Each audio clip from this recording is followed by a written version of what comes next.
जय हिंद। देखिए हम लोग इस वीडियो में समझते हैं ब्लीचिंग पाउडर के बारे में। देखिए ब्लीचिंग पाउडर जो होता है इसका जो सामान्य नाम हो जाता है आम बोलचाल की भाषा में उसको विरंजक चूर्ण कहते हैं। देखिए इसका जो रासायनिक नाम होता है यह काफ़ी लंबा चौड़ा आप लोगों को लग रहा है, इसलिए इसका जो शॉर्टकट में नाम कह सकते हैं एक तरह से विरंजक चूर्ण ही होता है। इसका अगर हम रासायनिक नाम की बात करें तो फिर यह हो जाता है कैल्शियम क्लोरोहाइपोक्लोराइड। कहने मतलब काफ़ी लंबा चौड़ा सिद्धांत है। तो फिर देखिए सबसे पहले इसका जो यानी कि रासायनिक सूत्र हो जाता है उसके अनुसार क्या होगा, यानी कि कैल्शियम ऑक्सीजन और क्लोरीन गैस जो होगा ये आपस में रिएक्ट होकर, तो कहने मतलब यह जो इसका निर्माण हो जाता है उसी को बोलते हैं ब्लीचिंग पाउडर। देखिए ब्लीचिंग पाउडर जो होता है आखिरकार इसका निर्माण जो होता है होता कैसे, एक इसका जो मेन बेस होता है वह तैयार कैसे किया जाता है। देखिए सबसे पहले जो आ जाता है यानी कि शुष्क बुझा चूना लेंगे, यानी कि इसका जो सामान्य सूत्र हो जाता है वह होता है यानी कि कैल्शियम हाइड्रोक्साइड होता है CaHO का होल 12 होता है। और इसमें क्या करते हैं यानी कि इस चूने पर Cl कहने मतलब क्लोरीन गैस को क्या करते हैं प्रवाहित करते हैं, छोड़ देते हैं। जब यह यानी कि गैस से क्रिया करता है तब क्या बनाता है, तब यहाँ पर बना देता है हमारा ब्लीचिंग पाउडर और प्लस में H2O मतलब पानी बनकर क्या होता है निकल जाता है। देखिए इसको यानी कि कैल्शियम हाइपोक्लोराइड भी कहते हैं। तो फिर यह था मेन इसका रासायनिक नाम, और इसका जो सामान्य नाम हो जाता है आप लोग जानते ही हैं विरंजक चूर्ण होता है। और यानी कि इसका जो सामान्य सूत्र हो जाता है CaOCl2, कहने मतलब कैल्शियम ऑक्सीजन और क्लोरीन होता है। कहने मतलब यह गैस होती है जिससे यानी कि मिलकर के बनता है। आखिरकार यह जो होता है इसका सामान्य गुण कहाँ कहाँ पर होते हैं।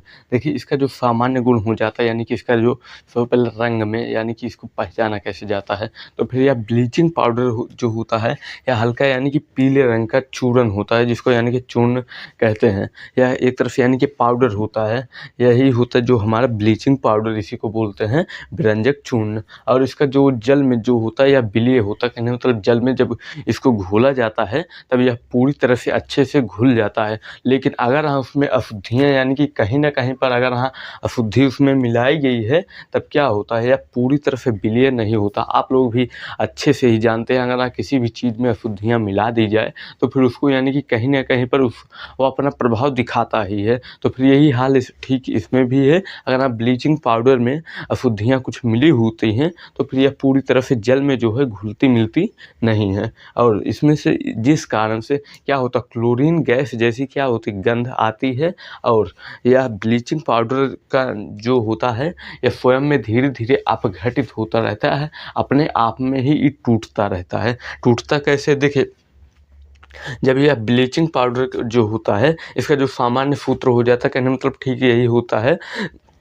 देखिए यहाँ पर यानी कि 6 से सभी में गुणा किया हुआ है, कहने मतलब यहाँ पर 6 लिखिए या फिर ना ही लिखिए। सबसे पहले आ जाता है यानी कि कैल्शियम ऑक्सीजन क्लोरीन गैस होता है। यह तीनों क्या होता है आपस में जब मिलते हैं तभी क्या बनाते हैं ब्लीचिंग पाउडर, जिसको आम बोलचाल की भाषा में विरंजक चूर्ण भी कहते हैं। देखिए यह ब्लीचिंग पाउडर जो होता है स्वयं में अपघटित होता है, स्वयं में टूटता रहता है। अब यह टूट करके बनाता क्या है, देखिए सबसे पहले तो कैल्शियम क्लोराइड बना देता है और प्लस में कैल्शियम क्लोरेट बनाता है। देखिए यहाँ पर क्या है, यह जो भी हो जाता है यह होगा हमारा यानी कि ब्लीचिंग पाउडर हो जाएगा।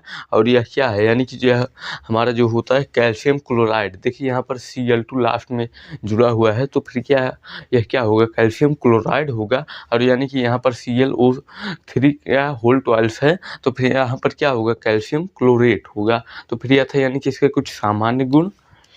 उपयोग, आखिरकार ब्लीचिंग पाउडर का उपयोग कहाँ कहाँ पर और किस किस जगह पर होता है। देखिए सबसे पहले इसका उपयोग जो आ जाता है वह होता है यानी कि अपक्रिया के रूप में, यानी कि जो प्रयोगशाला में अपक्रिया की जाती है रासायनिक अपक्रिया, उसमें क्या होता है यह जो होता है हमारा ब्लीचिंग पाउडर से जब अपक्रिया कराते हैं तब क्या करता है क्लोरीन गैस निकालता है बाहर और प्लस में यानी कि नवजात ऑक्सीजन जो होता है वह भी निकाल देता है, H2O पानी के भी रूप में निकाल देता है। यानी कि जब अलग अलग धातुओं से अलग अलग मेटल से अलग अलग यानी कि गैस से जब इसकी क्रिया कराते हैं तब यानी कि इसमें क्या होता है रिएक्शन होता है। अब देखिए यानी कि यह एक तरफ से प्रबल आक्सीकारक होता है। देखिए आक्सीकारक में क्या होता है, यह प्रबल होने के कारण रंगों को क्या करता है उड़ा भी देता है। देखिए तो प्रबल ऑक्सीकारक होने के साथ साथ क्या होता है, यह इतना कहने मतलब कि एक तरह से इसमें ऑक्सीजन जो होता है वह प्रबल होता है। इस कारण से क्या होता है, यानी कि उस पर हवाओं का जो दबाव होता है वह काफ़ी ज़्यादा होता है ऑक्सीजन के कारण। वैसे पर देखा भी जाए तो फिर अगर आप शुद्ध ऑक्सीजन होगा, प्योर ऑक्सीजन होता है तो फिर काफ़ी ज़्यादा भारी होता है। आप लोग भी कभी कभार यानी कि ऑक्सीजन सिलेंडर को भी देखे होंगे, काफ़ी ज़्यादा बड़ा बड़ा भी होता है, काफ़ी छोटे भी होते हैं। उसमें ऑक्सीजन गैस जो होती है वह काफ़ी ज़्यादा भरी होती है, यानी कि काफ़ी ज़्यादा वजन भी होता है। देखिए इस कारण से क्या होता है, उनका जो रंग होता है वह उड़ भी जाता है, यानी कि काफ़ी हद तक देखा भी गया है। यानी कि जिस तरह से कपड़ा हो गया, कागज़ हो गया, यानी कि जो ऑक्सीजन के कांटेक्ट में हमेशा रहते हैं उनका रंग जो है ऑटोमेटिक यानी कि चेंज भी हो जाता है। आप लोगों ने भी कहीं ना कहीं कई जगह पर भी देखा होगा, जिस तरह से मान लीजिए कपड़ा को क्या करते हैं, यानी कि जब उसको धूप में सूखने के लिए डाल भी देते हैं तो फिर उसमें क्या होता है, यानी कि ऑक्सीजन जो है काफ़ी ज़्यादा उसमें क्रिया भी करता है। उस कारण से कपड़े का जो रंग होता है वह काफ़ी तेज़ी से उड़ भी जाता है। और कागज़, आप लोगों ने भी कागज़ जब यानी कि नई जब आप लोग कॉपी भी खरीदते होंगे तो फिर उसका कागज़ कैसा रहता है, यानी कि एकदम अच्छे से रहता है, व्यवस्थित रहता है, ढंग से बना रहता है। लेकिन जब यानी कि उसको आप लगातार खोलते हैं, बंद करते, खोलते बंद करते, यानी कि एक जगह पर वह पड़ा भी रहता है। उस कारण से क्या होता है, यानी कि उसमें भी ऑक्सीजन की मात्रा जो होती है धीरे-धीरे बढ़ने लगती है। इस कारण से कागज़ भी धीरे-धीरे क्या होता है, ख़राब हो जाता है। फर्नीचर भी क्या है, यानी कि यह भी एक तरह से कह सकते हैं काफ़ी ज़्यादा लिमिटेड टाइम के लिए ही होता है। अगर मान लीजिए यानी कि जो प्लाई वगैरह हो गया, फर्नीचर में भी जो इस्तेमाल भी होता है, यानी कि वह भी एक समय बाद यानी कि ऑक्सीजन के कांटेक्ट में हमेशा रहने से नमी के कारण क्या होते हैं, धीरे-धीरे उनमें सड़न उत्पन्न हो जाती है। उनकी जो प्लाइयाँ होती हैं वह धीरे-धीरे क्या होती है, परत अलग भी हो जाती है। और पेंट भी आप लोग जानते ही हैं, जब घर वगैरह को पेंट भी किया जाता है तो फिर उसका भी रंग क्या होता है, यानी कि साल 2 साल 3 साल बाद ऑटोमेटिक क्या होता है, एक्सचेंज हो जाता है, उसका रंग जो होता है वह उड़ जाता है। और देखिए यह जो ब्लीचिंग पाउडर होता है इसका उपयोग जो है एक तरह से कह सकते हैं जीवाणुनाशक के रूप में होता है।